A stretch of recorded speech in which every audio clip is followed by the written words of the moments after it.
Bienvenidos a la quinta entrega de Rewilding. En esta ocasión quiero hablaros de un animal que muy poca gente conoce, que tenemos presencia en España y que directamente se asocia a quizá una serie de representaciones culturales muy caricaturescas ligadas a la cultura americana. Me estoy refiriendo al castor, pero desde luego me estoy refiriendo al castor europeo, que es el que siempre hubo y el que volvemos a tener de vuelta en España desde hace unos años.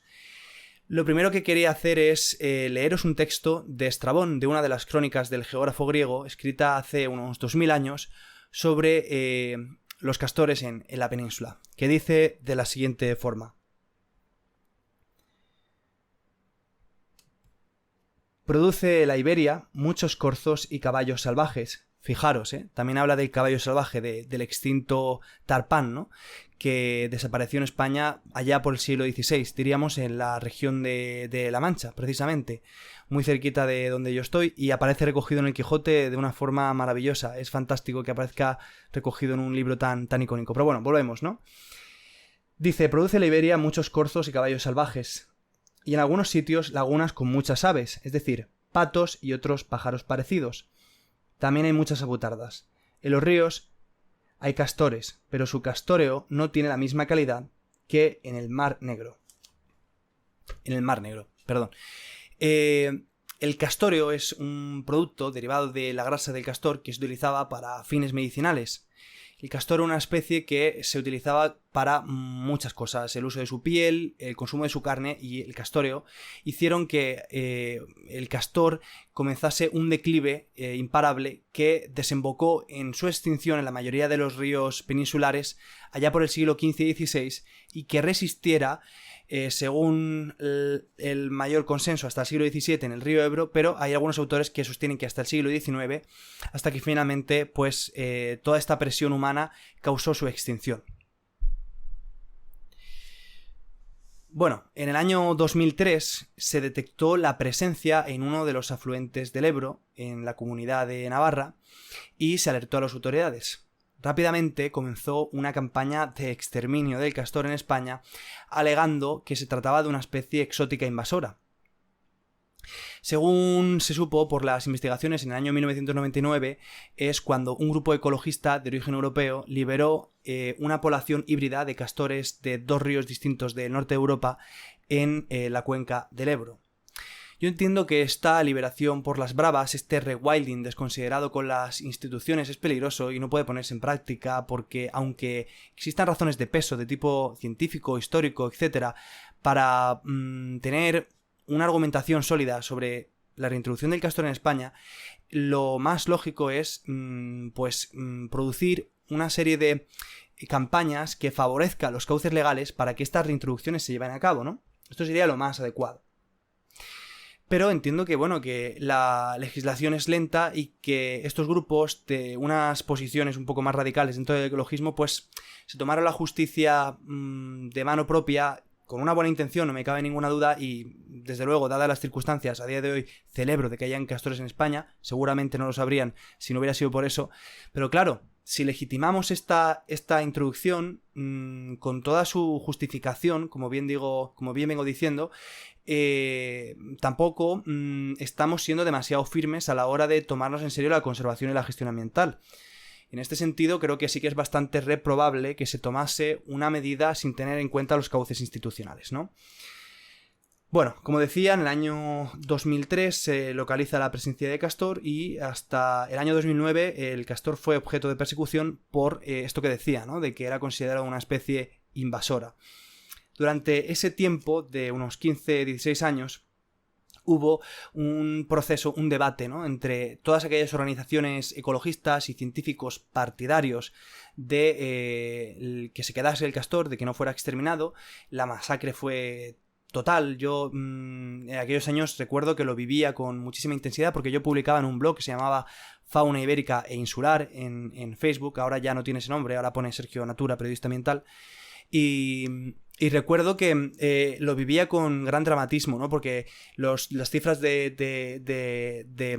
ejemplares abatidos eran grandes y muchos temíamos de que el castor pudiera desaparecer, no queríamos que lo hiciera, ¿no? Por suerte, la Comisión Europea en el año 2019 dijo que el castor, dada la evidencia...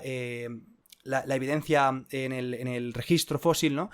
Es una especie autóctona de España y que no podía considerarse que era una especie invasora y con ello decretar su exterminio. De forma que desde el año 2019 hasta ahora se considera una especie renaturalizada en los ecosistemas españoles, ¿no?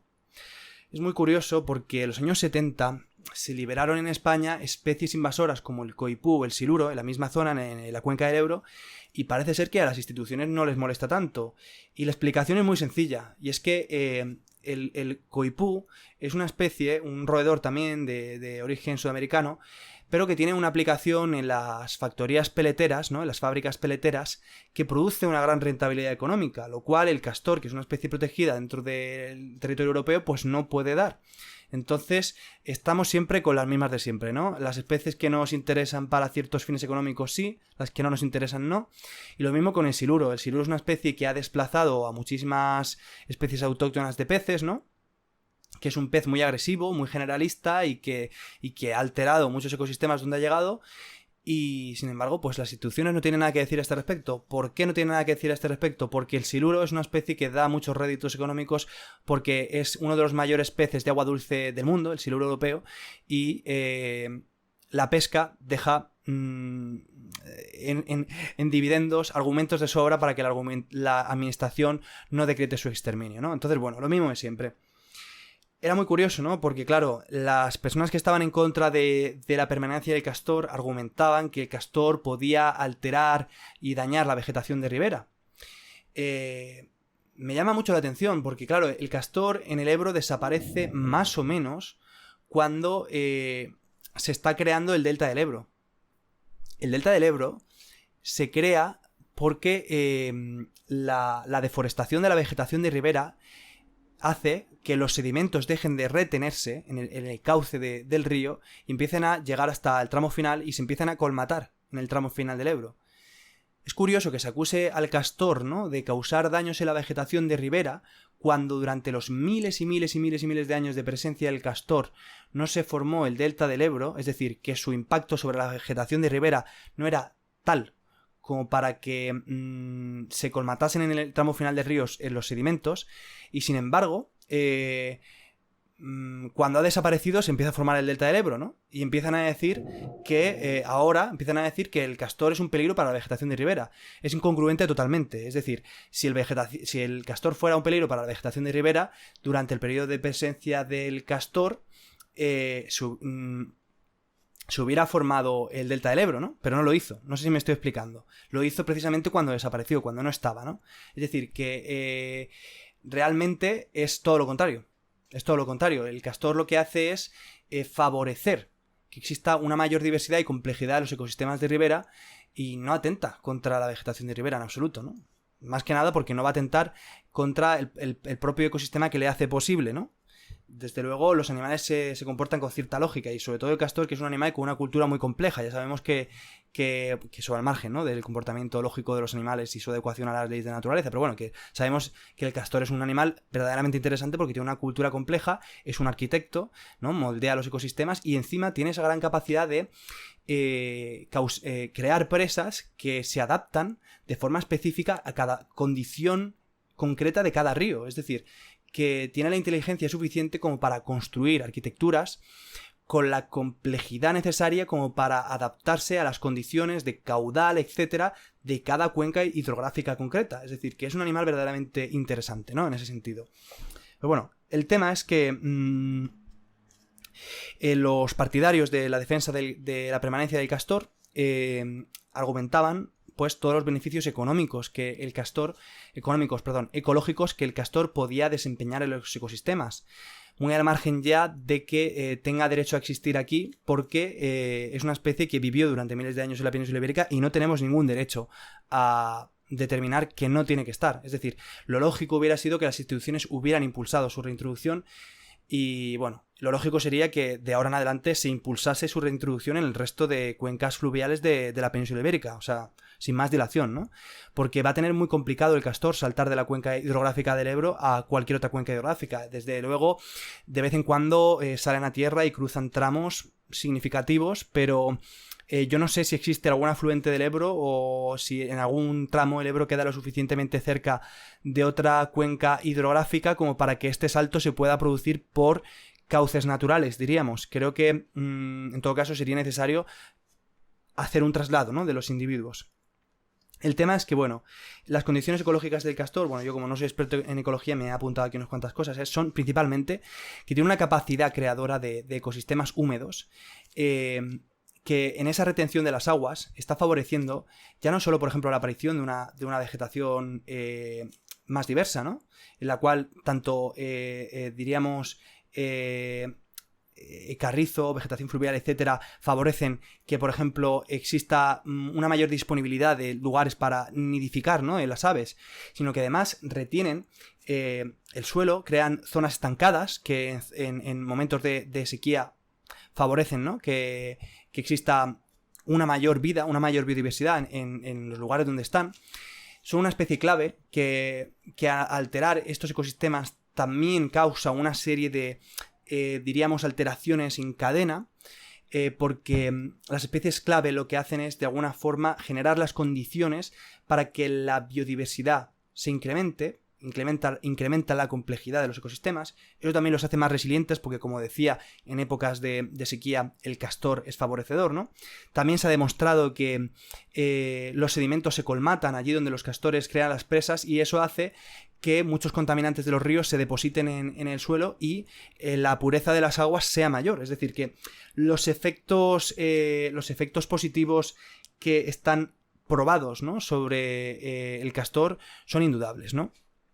Entonces, dicho esto, sé que podría decirse muchísimo más del castor, pero bueno, dicho esto, lo que no cabe ninguna duda es que, en conclusiones generales, la forma en la que se hizo, ¿no?, con esta liberación de 18 ejemplares, sin ningún tipo de consideración sobre qué pensaban las instituciones o no está bien.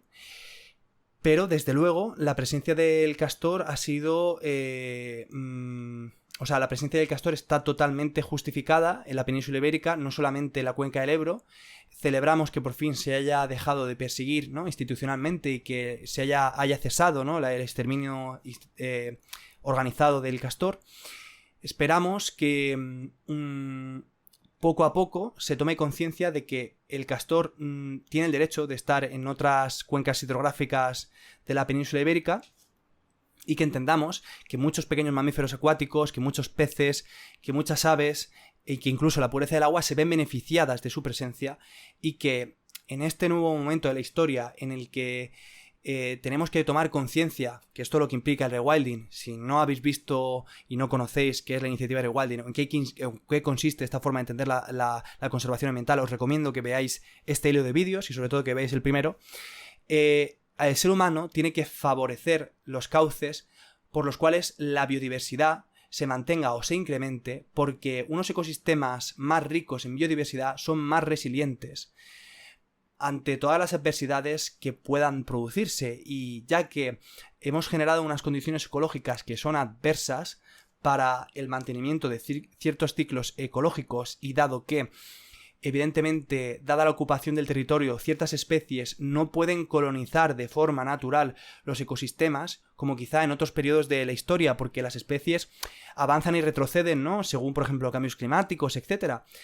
Pero claro, en un panorama en el cual el ser humano, mediante la ocupación del territorio y el uso de ese territorio para actividades de tipo extractivo, etc., impide que estos desplazamientos se den de forma natural, pues lo lógico es, y especialmente con especies como el castor, con la cual hemos sido los responsables de su extinción, pues favorezcamos o directamente transportemos ejemplares que permita la existencia de poblaciones allí donde, dentro de, evidentemente, siempre un respeto a los estudios científicos, históricos, etcétera, etcétera, etcétera, el castor tenga una razón de estar.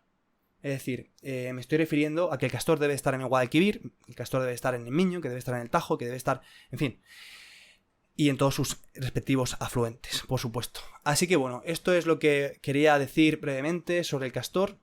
Si hay informaciones relevantes que os gustaría saber, preguntadme. Si hay cosas que yo no sé, me informaré e intentaré comunicarlo de la forma mejor posible, ¿no? Y bueno, que nos vemos en el siguiente vídeo de Rewilding. Por favor, suscribiros, darle a la campanita y nos vemos en el siguiente.